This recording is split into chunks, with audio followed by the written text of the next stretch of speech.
नमस्कार। हाजिर हूँ आज सप्तम भाव को लेकर। अभी तक हम छठे भाव तक हम चर्चा कर चुके हैं। आज हम सप्तम भाव के बारे में जानते हैं। सप्तम भाव से हम किन किन चीजों का विचार करते हैं। सप्तम भाव से हम जाया जाया मीन्स पत्नी पत्नी का विचार करते हैं। लाइफ पार्टनर, हमारा बिजनेस पार्टनर और हमारा दाम्पत्य भाव है सप्तम भाव। पत्नी हमें कैसी मिलेगी, हमारी साझेदारी का कार्य भी हम सप्तम भाव से देखते हैं कि साझेदारी का कार्य में हमें कैसा पार्टनर मिलने वाला है। हमारी जो काम वासना होती है उसको भी हम सप्तम भाव से देखते हैं। वाद विवाद का विचार भी जो है सप्तम भाव से किया जाता है। और उसके साथ साथ दाम्पत्य जीवन की खुशहाली, हमारे दाम्पत्य जीवन में कितनी खुशहाली रहने वाली है, इसका विचार भी सप्तम भाव से किया जाता है। जीवन साथी का स्वभाव, रंग, रूप इत्यादि का विचार हम सप्तम भाव से करते हैं। यह भाव हमारा प्रतिबिंब होता है। प्रतिबिंब मीन्स छाया। क्यों? क्योंकि लग्नेश जातक का व्यक्तित्व होता है, तो व्यक्तित्व का छाया जो है हमारा सप्तम भाव है। सप्तम भाव जातक के व्यक्तित्व का प्रतिबिंब है, उसको दिखाने वाला है। और सबसे बड़ी बात कि यह वह भाव है जिससे कि प्रत्येक जातक के जीवन में जो बहुत बड़ा बदलाव आता है, ये वो वाला भाव है। क्यों? क्योंकि सप्तम भाव से हमारे शादी का विचार किया जाता है और शादी के बाद जो है सप्तम भाव में, शादी के बाद यानी सप्तम भाव एक्टिवेट होने के बाद जातक के जीवन में बहुत बड़ा परिवर्तन आ जाता है। सप्तम भाव हमारे व्यापार का भाव है। सप्तम भाव हमारे पराजित शत्रु का भाव है। शत्रु का विचार हम षष्ठ भाव से करते हैं, लेकिन जो शत्रु हमसे पराजित हो चुका है उसका अगर विचार करना होता तो उसका विचार भी अब हम सप्तम भाव से करते हैं। सप्तम भाव से व्यभिचार का विचार किया जाता है, साझेदारी का विचार किया जाता है। हमारी यात्रा सुखद होगी या नहीं होगी, इसका विचार भी सप्तम भाव से किया जाता है। दाम्पत्य जीवन के हर चीज का विचार सप्तम भाव से किया जाता है। विवाह की दिशा क्या होगी, विवाह कब होगा, किसके साथ होगा, इन सब चीजों का विचार सप्तम भाव से किया जाता है। सप्तम भाव वो भाव है जिससे हमारे जीवन का द्वितीय पड़ाव शुरू होता है। पहला पड़ाव हमारे जीवन का कब तक का होता है? जब तक हम जन्म से लेकर और शादी से पहले तक जो है, वो जो प्रथम पड़ाव है वो हमारा स्टेटस सारा किसके नाम पे होता है? पिता के नाम पे होता है। लेकिन सप्तम भाव ऐसा है, सप्तम भाव एक्टिवेट होते ही यानी जैसे ही जातक की शादी हो जाती है तब जातक अपना स्टेटस बनाना शुरू करता है। उससे पहले जातक का स्टेटस उसके पिता के नाम पर चलता है, लेकिन शादी के बाद से जातक का जो है अपने खुद का स्टेटस जो है बनना शुरू होता है। इसलिए सप्तम भाव जो है जीवन में बहुत बड़ा परिवर्तन लाता है। सप्तम भाव से व्यापार का विचार किया जाता है। सप्तम भाव में कोई भी अच्छा ग्रह हो या फिर सप्तमेश अपना उच्च का हो, अपने मित्र राशि का हो या अपनी स्वराशि का हो, तो उस ग्रह से संबंधित जातक जो है व्यापार कर सकता है। उससे संबंधित व्यापार करने में जातक को अच्छा फायदा मिलेगा।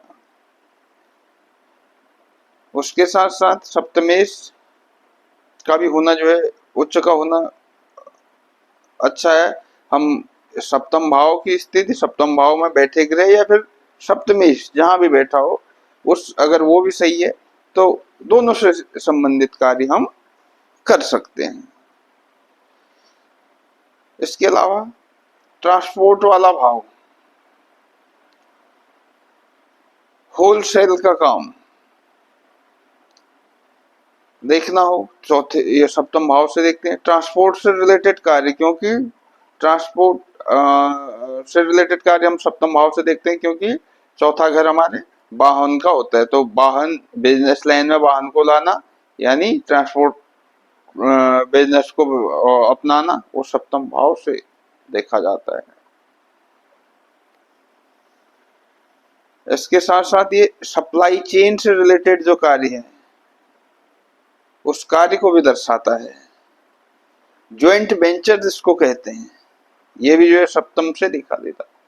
जनसंपर्क वाले जो भी कार्य हैं, जैसे कॉल सेंटर है, पीआर मैनेजमेंट है, या फिर विवाह से जुड़े हुए जितने भी सारे कार्य होते हैं, विवाह से जुड़े हुए कैटरिंग का कार्य है, डेकोरेशन का कार्य है, कपड़े जो शादी विवाहों में यूज किए जाते हैं, कपड़ों का कार्य है, ज्वेलरी का है, सजावटी कार्य है। उसके साथ साथ कोर्ट मैरिज से रिलेटेड डॉक्यूमेंटेशन का कार्य है, या फिर जैसे शादी.com जैसी वेबसाइट वाला जो कार्य है, ये सारे कार्य हमारे सप्तम भाव से रिलेटेड हैं। सप्तम भाव की स्थिति अगर अच्छी है या सप्तम भाव में ग्रह अच्छे बैठे हैं या सप्तमेश अच्छा है, तो जातक इनसे रिलेटेड कार्य जो है करके अपने जीवन में अच्छा मुनाफा कमा सकता है। इसके साथ साथ सौंदर्य से जुड़ा हुआ कार्य जातक कर सकता है। किसी भी तरह के कोचिंग सेंटर जातक खोल सकता है, क्योंकि यह भाव दशम से दशम है। 10वां भाव हमारा कार्य का है, 10वां भाव हमारे कर्म का है, तो दशम से दशम 7वां भाव होता है। इसलिए अगर ऐसा जातक कोचिंग सेंटर खोल ले, अपना जो है किसी भी तरह का जो अपना विद्यालय खोल ले, अपना स्कूल खोल ले, ये सारे कार्य जो है चलने वाले हैं जातक के। और साथ साथ प्रॉपर्टी का भी है, क्योंकि ये चतुर्थ से हम जो है अपने प्रॉपर्टी का विचार करते हैं। तो बिजनेस लाइन के लिए चतुर्थ यानी 7वें भाव से हम जो है जातक प्रॉपर्टी से रिलेटेड कार्य भी कर सकते हैं। और इसके साथ साथ सप्तम भाव से हमारी रोजमर्रा की जिंदगी में मिलने वाले जो है लोगों का भी भाव है, कि हमें जो है कैसे कैसे लोग मिलेंगे, कब कब मिलेंगे। पब्लिक डीलिंग से रिलेटेड जो भी कार्य होते हैं उनका विचार भी सप्तम भाव से किया जाता है। यदि आपका सप्तमेश और सप्तम भाव दोनों उच्च के हैं, तो आप जो है किसी भी तरह की पब्लिक डीलिंग का कार्य बहुत बेहतरीन तरीके से जो है कर सकते हो। कार्य जातक को जो है हमेशा फायदा देने वाला होगा। और इसके साथ साथ सप्तम भाव हमारा जो है, इसको मारक भाव भी कहते हैं। मारक भाव क्यों कहते हैं? क्योंकि 12वां भाव जो होता है व्यय का होता है, और कोई भी 12वां भाव व्यय का होता है। हमने पढ़ा था जब 12 भाव पढ़े थे, तो हमें पता है 12वां भाव व्यय का होता है। तो जो हमारा 8वां भाव किसका होता है? आयु का होता है, आयु का भाव होता है। तो 8वें का 12वां सप्तम भाव है, इसलिए इसको मारक भी कहा जाता है। तो ये हमारा मारक भाव भी है, क्योंकि यह हमारे जीवन में जो जीवन यानी आयु के भाव का 12वां भाव है, इसलिए इसको मारक भाव भी कहते हैं। चलो अब इन चीजों को हम थोड़ा कुछ इस सप्तम भाव से रिलेटेड जो सूत्र हैं उन सूत्रों को बोर्ड पे समझते हैं, तो हमारे लिए जो है बहुत आसानी से जो है हम इन चीजों को बहुत बढ़िया लेवल पर समझ पाएंगे। तो हम सप्तम भाव से कुछ चीजों का विचार बोर्ड पे करते हैं, कुछ चीजों को समझने की कोशिश करते हैं। जैसे आजकल की मेन परेशानी है दाम्पत्य जीवन। दाम्पत्य जीवन में एक तनाव है, एक भावात्मक असंतुष्टि है। वो किन किन ग्रह योगों की वजह से है, थोड़ा हम बोर्ड पे समझने की कोशिश करते हैं। पहला नियम है कि यदि शुक्र अष्टम में हो तो वैवाहिक सुख में ऊर्जा नहीं होती, बल्कि एक अज्ञात तनाव बना रहता है, गुप्त तनाव बना रहता है, एक अविश्वास बना रहता है, लेकिन वो अविश्वास स्पष्ट नहीं होता है कि किस वजह से अविश्वास बना हुआ है। तो शुक्र, यदि शुक्र सप्तम भाव का कारक ग्रह है, शुक्र जन्म कुंडली में किसी भी कुंडली में जो है कहीं भी किसी भी भाव का स्वामी हो, लेकिन अगर शुक्र जो है अष्टम में चला गया, शुक्र ये अष्टम भाव है, यहाँ अगर शुक्र चला गया तो ऐसे जातक के दाम्पत्य जीवन में एक अज्ञात गुप्त तनाव बना रहता है, एक अविश्वास बना रहता है जो स्पष्ट नहीं होता है। क्यों स्पष्ट नहीं होता है? क्योंकि अष्टम भाव हमारा गुप्त चीजों का है, जो कि चीजों को बाहर नहीं आने देता है। तो इसलिए जो है दाम्पत्य जीवन में एक अजीब तरह से जो है अविश्वास बना रहता है। दूसरा नियम है कि यदि सप्तमेश 12वें में जाए तो वैवाहिक जीवन का व्यय होते, वैवाहिक जीवन की ऊर्जा का व्यय होता रहता है। सप्तमेश इस भाव का स्वामी यदि 12वें में चला जाए, यहाँ पे कोई भी संख्या हो सकती है यहाँ पे, ठीक है, कोई भी संख्या हो, उस भाव का जो स्वामी है, जैसे यहाँ पे अगर बात करें इस भाव, यहाँ पे गुरु है सप्तम भाव का स्वामी, तो अगर इस कुंडली की बात करें तो इसमें अगर गुरु 12वें भाव में हो जाए तो वैवाहिक जीवन की ऊर्जा का जो है व्यय होते रहता है, क्योंकि 12वां भाव हमारे व्यय का भाव है और सप्तम भाव हमारी वैवाहिक जीवन के का है। तो वैवाहिक जीवन की जो ऊर्जा है वो 12वें भाव से जो है व्यय करा देता है, इसलिए ये भी योग जो है अच्छा नहीं माना गया। उसके बाद अगला नियम कहते हैं, अगला नियम है कि लग्नेश व सप्तमेश एक दूसरे से षडाष्टक योग में हो। लग्नेश और सप्तमेश, लग्नेश हम खुद हैं और सप्तमेश हमारा जो है जीवन साथी है, हमारा पार्टनर है। तो यदि ये दोनों ग्रह एक दूसरे से षडाष्टक में हो जाएं, यानी छठे आठवें में हो जाएं, तो जो है वो वैवाहिक जीवन के लिए अच्छा नहीं है, क्योंकि षडाष्टक योग में होने से जो है दाम्पत्य जीवन में एक प्रतिस्पर्धा बनी रहेगी। लड़ाई झगड़ा हो या ना हो, लेकिन प्रतिस्पर्धा हमेशा रहेगी और वो प्रतिस्पर्धा वैवाहिक जीवन के लिए जो है अच्छी नहीं है। तो अब इस कुंडल की बात करें तो यहाँ पे सप्तमेश क्या है? सप्तमेश यहाँ पे गुरु है और लग्नेश यहाँ पे बुध है। तो बुध अगर यहाँ बैठ जाए तो यहाँ से हम काउंट करें 1 2 3 4, 1 2 3 4 5 6, यह गुरु छठे में चला गया और गुरु से लग्नेश 8वें, यानी 1 2 3 4 5 6 7 8, बुध यहाँ आ गया। तो अगर ऐसी स्थिति बनी हुई कुंडली में तो जातक के जीवन में जो है लाइफ पार्टनर से जो है प्रतिस्पर्धा बनी रहती है, जो कि अच्छा नहीं है। उसके बाद बात करते हैं अगला नियम क्या है कि केतु यदि कुंडली के पंचम में हो, केतु कुंडली का केतु जो है यहाँ बैठा हुआ, पंचम में केतु हो और शनि और केतु की दृष्टि सप्तमेश पर पड़ जाए। सप्तमेश जैसे इस भाव का स्वामी सप्तमेश गुरु है, अब इस गुरु पे जो है शनि की दृष्टि आ जाए या फिर इस गुरु पे केतु की दृष्टि आ जाए, तो जो है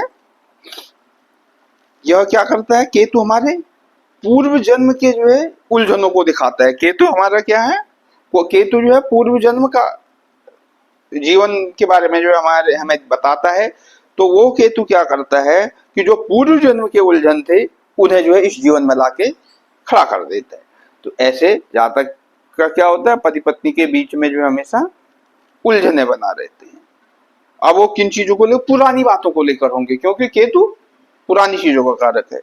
तो वो हमेशा जो है दोनों आपस में लड़ते रहेंगे और किस चीज को, सारी पुरानी बातों को लेकर और केतु भ्रम का भी कारक है, केतु केवल भ्रमित करने का भी कार्य करेगा। ठीक, इसके बाद अगला नियम है कि यदि द्वितीय में राहु या केतु का होना, द्वितीय भाव, ये द्वितीय भाव है हमारा, इस भाव में राहु या केतु का होना भी जो है दाम्पत्य जीवन के लिए सही नहीं है, क्योंकि ये हमारे घर घर का भाव है, ये हमारे परिवार का भाव है। और इस परिवार में राहु केतु अगर होंगे तो क्या करेंगे, परिवार के बीच में क्या बनाएंगे, एक भ्रम पैदा करेंगे। राहु केतु भ्रम में डाल देते हैं, तो एक भ्रम पैदा करेंगे जिससे पारिवारिक स्थिति बिगड़ जाती है और दाम्पत्य जीवन सही नहीं रहता। अगला नियम है कि मंगल केतु की युति यदि सप्तम में हो तो दाम्पत्य जीवन में तनाव रहेगा। यदि सप्तम में मंगल और केतु जो है यहाँ पे एक साथ आ जाए तो जो है दाम्पत्य जीवन में जो है आक्रोश बना रहता है, दाम्पत्य जीवन खुशहाल नहीं रहता है। अगला नियम है कि यदि चंद्रमा या राहु केतु की दृष्टि में हो, तो यदि चंद्रमा राहु या केतु की दृष्टि में हो तो भी जो है वैवाहिक जीवन में परेशानी आती रहती है। अगर राहु या केतु की दृष्टि में या युति में आ जाए चंद्रमा राहु, तो भी जो है वैवाहिक जीवन में परेशानी है, क्योंकि चंद्रमा हमारे मन का कारक है। और मन की राहु और केतु क्या करते हैं, चंद्रमा को ग्रहण लगा देते हैं, और चंद्रमा को ग्रहण जब लगेगा मन हम यानी हमारा चंद्रमा हमारा मन है, मन हमारा अशांत हो जाएगा, तो भी जो है वैवाहिक जीवन में स्थिति, वैवाहिक जीवन की स्थिति इतनी बढ़िया नहीं होती है।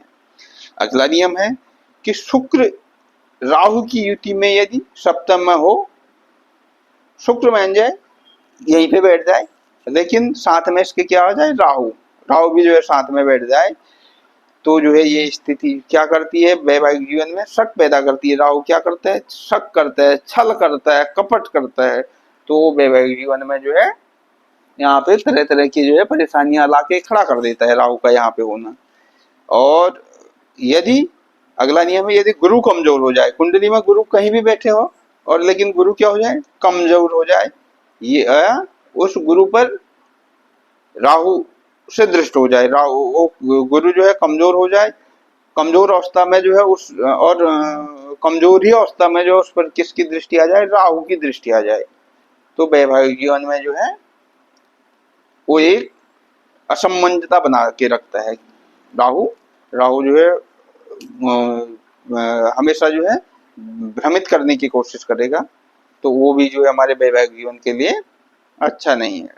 उसके बाद यदि सप्तम में सूर्य व केतु की युति हो जाए, यदि सप्तम भाव में यहाँ पे सूर्य भी आ जाए और यहाँ पे केतु भी आ जाए, तो क्या करता है, तो ये जो है ये स्थिति जातक के वैवाहिक जीवन के लिए बिल्कुल भी सही नहीं है। क्यों, क्योंकि सूर्य क्या है हमारा, सूर्य हमारा अहंकार है, और केतु क्या है, केतु क्या करता है, जिस भी ग्रह के साथ बैठता है उसकी पावर को जो है बढ़ा देता है। सूर्य हमारे अंदर जो अहंकार देता है, ठीक है, और अगर सप्तम भाव में बैठ के क्या करेगा, सप्तम भाव से रिलेटेड यानी हमारे जो है वैवाहिक जीवन में जो है अहंकार को जो है बढ़ा देगा, और अहंकार के बढ़ने से जो है वैवाहिक जीवन अच्छा नहीं चल सकता है। वैवाहिक जीवन तभी अच्छा चल सकता है जब एक दूसरे के लिए जो है समर्पित रहे। अहंकार जहाँ आ जाता है वहाँ वैवाहिक जीवन में तरह तरह की परेशानी आ जाती है।